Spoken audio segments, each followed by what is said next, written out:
দুপুরবেলা বাঙালির পাতে মাছ না থাকলে খাওয়াটা ঠিক জমে না, তা সে বড় মাছই হোক বা ছোট মাছ। তারপরে তো এই রকম জ্যান্ত মৃগেল মাছ থাকলে তো আর কোনো কথাই নেই। আজকে সকালবেলা বাড়ির সামনে দিয়ে যেই শুনি মৃগেল মাছ হাঁকছে, তখনই ভাবলাম যে কালো জিরে দিয়ে পাতলা মৃগেল মাছের ঝোল করি। ব্যাস, সঙ্গে সঙ্গে জ্যান্ত মাছ কাটতে বসে গিয়েছি। ওমা, কাটতে গিয়ে দেখি মৃগেল মাছের মধ্যে ভালোই ডিম হয়েছে। বাজার থেকে তো আমরা আলাদা করে মাছের ডিম সবাই কিনে খাই, কিন্তু জ্যান্ত মাছের এই ডিম ভাজা কিন্তু খেতে খুব সুস্বাদু লাগে। তা সে যাই হোক, যে কোনো মাছ কাটতে গেলেই কিন্তু একটু ছাই নিয়ে নিতে হবে, তা না হলে কিন্তু মাছ স্লিপ কেটে যায় হাত থেকে। আমি প্রথমে ছাই দিয়ে মাছ কাটছিলাম না, ভাবলাম যে হয়েই যাবে। তারপর দেখি যে না, মাছটা বেশি পিছলে যাচ্ছে, ওই জন্য আমি আবার ছাই দিয়ে মাছটা ভালো করে কেটে নিলাম। এই যে মাছের পেটের মধ্যে কিন্তু অনেকটাই ডিম হয়েছে। এই যে আমি বার করছি, দেখুন। সচরাচর মাছে কিন্তু এতটা ডিম পাওয়া যায় না।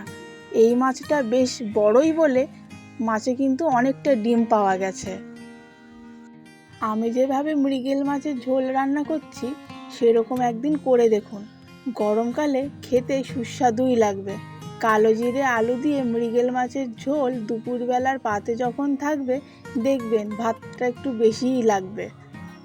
মৃগেল মাছ ভালো করে কেটে আঁশ ছাড়িয়ে আমি ধুয়ে নিয়েছি। এবার ভাজার আগে মৃগেল মাছে আমি হলুদ আর লবণ দিয়ে মাছগুলো ভালো করে মাখিয়ে নিচ্ছি।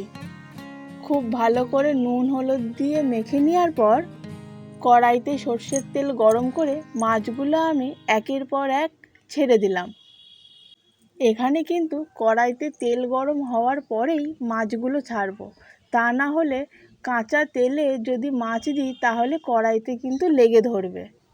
2 মিনিট পর খুন্তি দিয়ে মাছগুলো আমি উল্টে পাল্টে দিচ্ছি।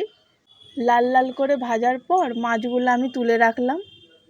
এবার ওই তেলেই আমি ফোড়নের জন্য 1 চামচ মতো কালো জিরে দিয়ে পেঁয়াজ কুচি দিয়ে দিলাম। পেঁয়াজটা সামান্য লাল লাল করে ভেজে নিচ্ছি। এই রকম করে আলু আমি লম্বা লম্বা করে কেটে নিয়েছি। আলুগুলো দিয়ে ভালো করে নাড়াচাড়া করে নিচ্ছি।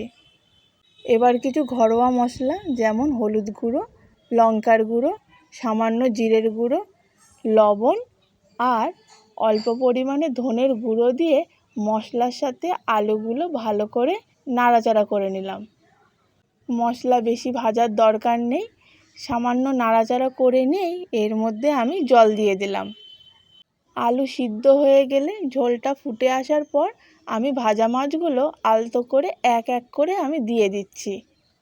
মাছ দেওয়ার 2 মিনিট পর ঝোলটা ফুটে এলেই আমি নামিয়ে নেব মৃগেল মাছের ঝোল।